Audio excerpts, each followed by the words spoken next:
Hello students. Today our topic of discussion is metal halide lamp. Metal halide lamp is a special type of arc discharge lamp that works on the arc stream via some iodide salts along with argon gas and mercury vapor pressure at several millimeters with the arc tube temperature of 1000 Kelvin invented by Dr. Rayling in the year 1960. This type of lamp is also known as an MH lamp. It is an HID lamp, that is high intensity discharge lamp, which means it provides most of its light from the electric arc within a small discharge tube. It is becoming increasingly popular due to its good quality, white light, and good efficiency. The most prominent use of the MH lamp is in stadiums and sports fields. It is also used widely for parking lots and street lighting in urban areas. Its competitors include the HPS lamp, mercury vapor lamp, LPS lamp, halogen lamps, and LEDs. MH lamps have advantages over the rest, which make it more useful for certain applications. Metal halide lamp consists of glass bulb, arc tube electrodes, auxiliary electrode with high resistance, glass stem, molybdenum wire, argon gas, mercury vapor, indium, thallium, and sodium iodides. This lamp has frameless construction. Molybdenum is used as outer electric wire and it is non-magnetic.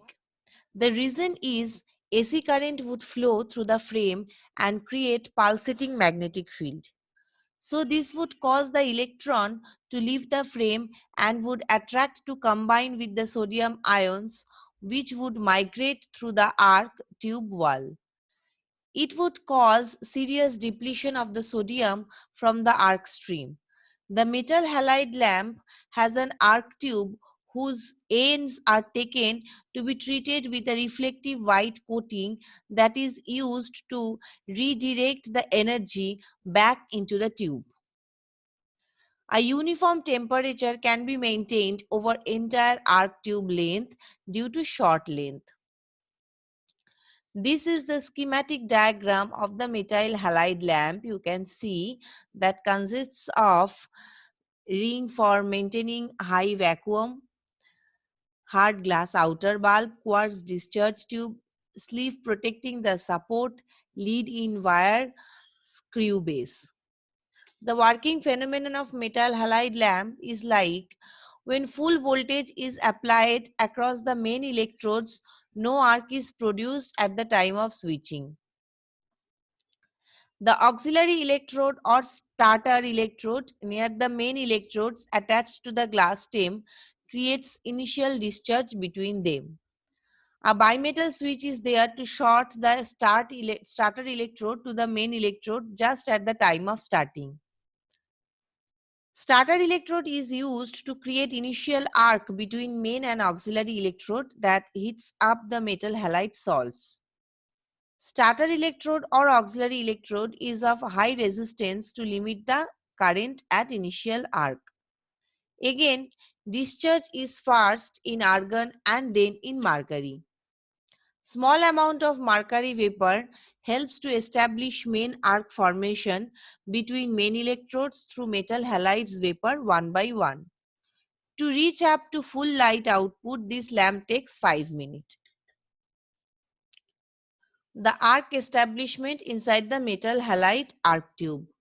In the off condition of the lamp, metal iodides, that is indium, thallium and sodium iodides used inside the lamp are present on the bulb wall.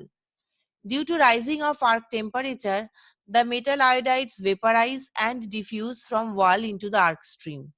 Then they dissociate and yield free metal and iodine atoms. Almost like this fashion, the mercury atoms inside the bulb are excited and ionized. Generally, all iodide salts do not get vaporized at the same time in metal halide lamp. So, stepwise, the process of vaporization is First argon gas and then mercury get vaporized to form arc. Only indium gets vaporized first to form a blue sheet around the mercury arc. Then thallium gets vaporized and it forms yellow sheet around the thallium. Finally, sodium iodides get vaporized and it makes the lamp very sensitive to changes in the lamp wattage. Lamp will be deficient in yellow and red if the lamp watts are lower than rated value. It is because of very small amount of sodium gets vaporized. Again, in case of sodium scandium metal halide lamps, scandium vaporizes first and then sodium.